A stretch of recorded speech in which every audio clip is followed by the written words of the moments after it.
Oi, oi, oi, oi, amedrontados, tudo bem com vocês? Como é que vocês estão? Eu espero que estejam todos bem. Vamos para a história de hoje, Fazenda. Meu nome é Damião, tenho 82 anos e pedi para minha neta contar a minha história. Em 1981, eu e minha esposa éramos caseiros em uma fazenda no estado do Piauí. Nós já tínhamos um filho de 5 anos e minha esposa estava grávida do nosso segundo filho. Nossos patrões, a patroa com 58 anos na época e o patrão com 61 anos, não tinham filhos. Eles eram portugueses e estavam no Brasil há 18 anos. Eram soberbos, arrogantes e nos maltratavam, humilhavam e como pai de família aguentei tudo calado ou iria passar fome com a minha família na rua. De madrugada, minha mulher começou a sentir contrações. Eles já haviam me dito que o dia que ela entrasse em trabalho de parto era para chamar eles, que levaria ela ao hospital. E assim eu fiz. 4 horas da madrugada, eu fui bater na porta deles, avisar que minha esposa estava entrando em trabalho de parto. Eles, mais que depressa, pegaram o carro e colocaram ela dentro, e não me permitiram entrar. Eu disse que tinha que acompanhar, e ela também queria que eu fosse, mas eles não deixaram. Passou o dia todo e eu não tive notícias da minha mulher. Quando foi umas 22 horas da noite, eles chegaram lá e disseram no seco, na lata, que minha esposa havia falecido junto com o meu filho no parto. Eu não acreditei naquela história. Achei tudo muito estranho. Queria ir até o hospital para ver a minha esposa, viva ou morta. Eles me disseram para ir se arrumar, que me levaria. Eu estava limpo, tinha tomado banho e tudo mais, mas eles me fizeram ir para casa, trocar de roupa, dizendo que eu estava fedendo. Pois bem, entrei no carro e estávamos indo ao hospital. No caminho, um carro nos parou, anunciando um assalto. Pediram só para mim descer do carro. Eu conhecia aquela voz. Aquele homem de capuz era um dos pau-mandado do patrão que trabalhava com a gente no sítio. Me deram 2 tiros e me chutaram rebanceira abaixo. Só foram embora porque acharam que eu tinha morrido. Mas, pela graça de Deus, sobrevivi. Já estava amanhecendo quando consegui recuperar o ar para sair daquela ribanceira. Ergui meu rosto todo ensanguentado e pedi para Deus me ajudar a sair de lá. Foi quando apareceu um homem comum com roupa igual a que a gente usava na época. Ele não falou nada, mas me ajudou a chegar na pista e pedir carona. Quando cheguei na beirada da estrada, aquele homem não estava mais lá. Evaporou e não sei para onde foi. Para um Fusca e me levou até o hospital. Cheguei lá e fui direto para a cirurgia. Quando acordei, pedi para que chamasse a polícia e contei tudo a eles. Eles foram até o sítio e prenderam o casal junto com o rapaz que atirou em mim. Minha esposa foi encontrada morta dentro de um freezer na garagem. Eles haviam feito o parto dela, que segundo a polícia foi parto normal. Meu bebê estava bem num dos quartos da casa. A intenção deles era ficar com meus filhos. Eles mataram minha esposa e Eita! Eles mataram minha esposa amarretada. Judiaram muito dela. Fiquei 36 dias internado. Os parentes da minha esposa vieram de São Paulo para cuidar das crianças. Quando me recuperei, fui embora com eles. Vim para São Paulo criar meus filhos. Tempos depois, arrumando algumas coisas, achei a foto do pai de minha esposa. Ele faleceu 15 anos antes de eu conhecer ela. Quando vi, não acreditei, pois foi o homem que me ajudou a subir a ribanceira até a beirada da estrada. O pai da minha esposa me salvou. Eu fiquei muito pensativo por anos, porque ele não salvou a filha dele. Mas Deus é somente Deus, sabe todas as coisas. Nossa, gente, triste, né? Menino, por isso que não dá para confiar em ninguém. Meu sogro trabalhou como vaqueiro a vida toda. Então, certo dia, ele e o irmão mais velho foram levar o gado em uma fazenda distante. Quando chegaram, já era noite. Então, jantaram e foram procurar um local para passar a noite. O encarregado da fazenda falou que havia um dormitório no local, mas que, de certa forma, ele não os recomendava dormir ali porque as pessoas viam e ouviam coisas. Meu sogro disse que era comum um vaqueiro dormir no estábulo, vigiando os cavalos para evitar roubos. Isso foi nos anos 70. Por isso, ele foi para o estábulo. Seu irmão decidiu ir dormir no alojamento. O encarregado ficou assombrado com a coragem do homem, mas não impediu. Quando amanheceu, os demais empregados da fazenda e o encarregado quiseram saber do irmão do meu sogro, se ele não tinha visto ou ouvido nada. Ele disse que estava muito cansado quando se deitou e logo adormeceu, mas que em uma certa altura da noite acordou com alguma coisa cerrando a cama ao lado da sua.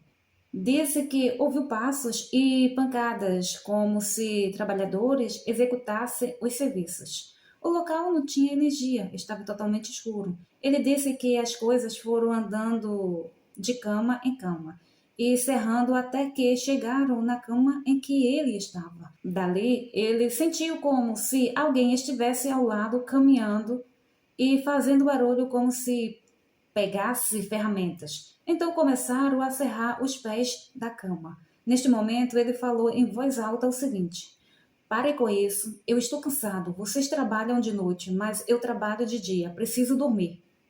Então as coisas foram para outras camas, até que tudo silenciou e ele voltou a dormir.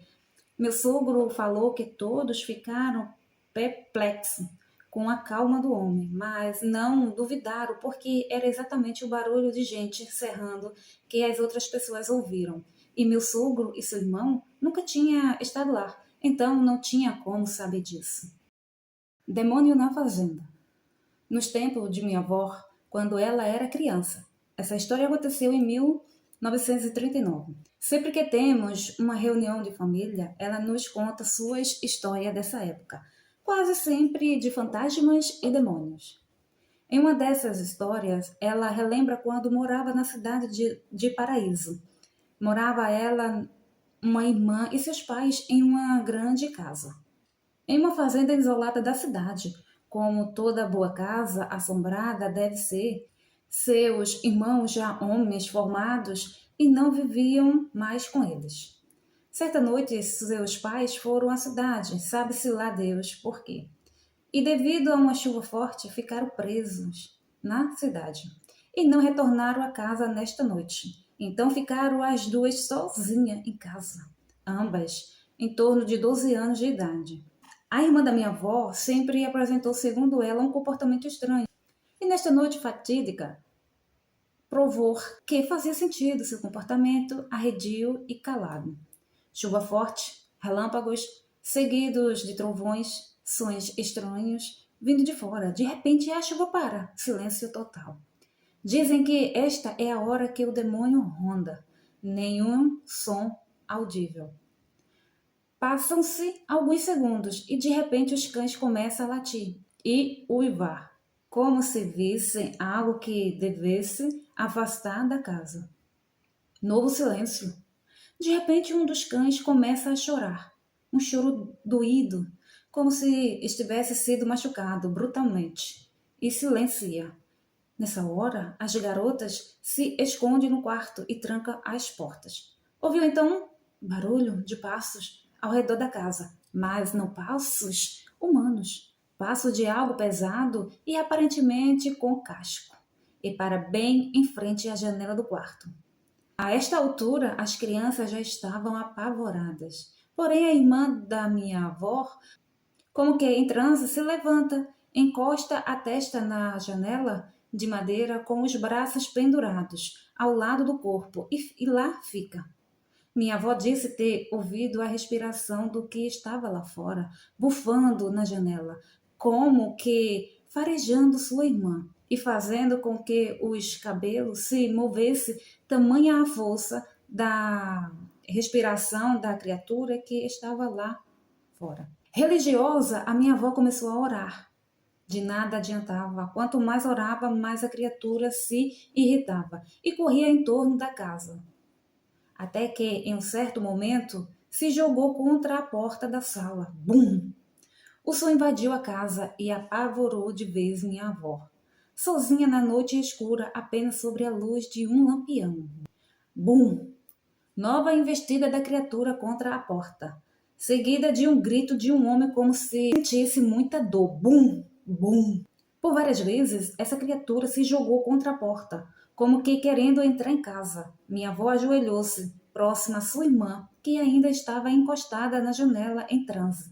Segurou sua mão e começou a orar novamente, como que por comando do demônio que tentava entrar na casa. A irmã da minha avó foi em direção à porta e iria abri-la, se não fosse minha avó impedi-la, empurrando-a contra a parede. Mesmo assim, ela ainda se levantou e seguiu novamente para a porta, como se o demônio que rondava a casa tivesse dado forças a ela.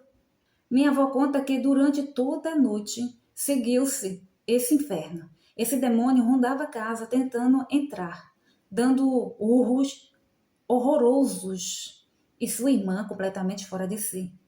Pela manhã, seus pais chegaram e a primeira cena, um dos cães morto, como que amassado com as tripas para fora. Nossa.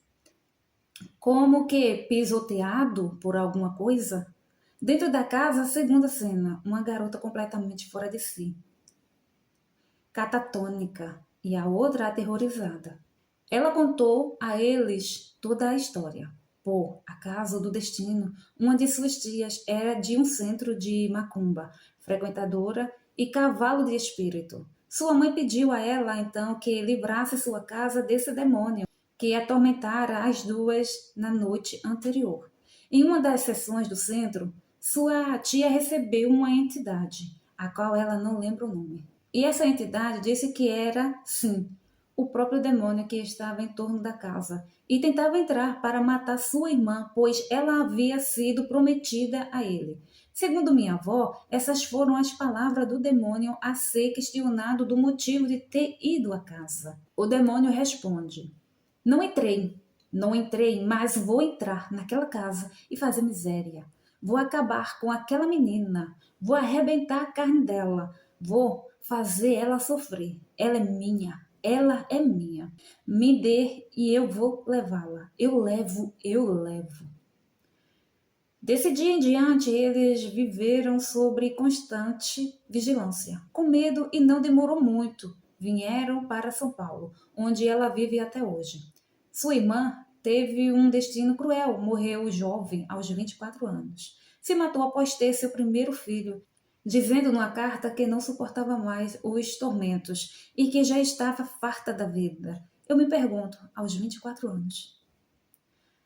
Afirma minha avó que antes deste fato, anos antes, um de seus irmãos ficou rico, da noite para o dia.